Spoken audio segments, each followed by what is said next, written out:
नाज़रीन, कराची में PTI chairman Imran Khan की गिरफ्तारी खिलाफ पीटीआई सिंध के सदर अली ज़ैदी सॼी सिंध में एहतजाज जो ऐलान कंदे पीटीआई कारकुननि के हिदायतूं जारी कयूं आहिनि। पीटीआई के कारकुननि शाहराह फैसल ते पीपल्स बस सर्विस जा शीशा तोड़े छॾिया, कैदियुनि खे खणी ईंदड़ सरकारी गाॾियुनि खे बाहि ॾेई छॾी। उन हवाले सां असां टेलीफोन लाइन ते मौजूद आहे कराची मां एसएस न्यूज़ रिपोर्टर नबी बख्श ख़ास खेली। जी नबी बख्श, आगाह कजो।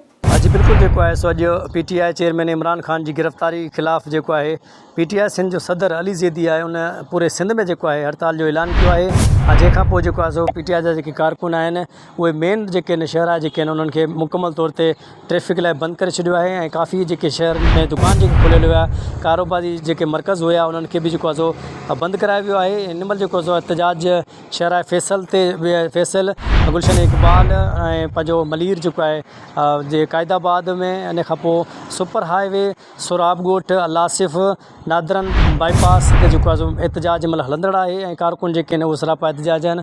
जंहिंखां पोइ जेको आहे सो ट्रैफिक जेको आहे सो मुकमल तौर ते जाम थी वई आहे। हिन महिल जेको आहे सो ऑफिसनि मां निकिरण जो टाइम हुयो, आवाम जेको आहे सो हीअ अचानक जेको आहे सो एहतजाज जे ऐलान खां पोइ जेके मेन शहराऊं जेके बंदि थियूं आहिनि, उन खां पोइ जेके सरकारी जेके मुलाज़िम आहिनि ऐं प्राइवेट जेके जॉब कंदड़ माण्हू आहिनि उन्हनि खे जेको आहे सो घरनि ॾे अचण लाइ तमामु जेके ॾुखियाईनि खे मुंहुं ॾियणो थो पए। ऐं हिन महिल जेके आहिनि तमामु जेके शहरा जेके आहिनि उहे ट्रैफिक जेको आहे सो उन्हनि में मुकमल तौर ते जाम लॻी पई आहे ऐं शहरी जेके आहिनि उहे तमामु जेको आहे सो परेशान आहिनि।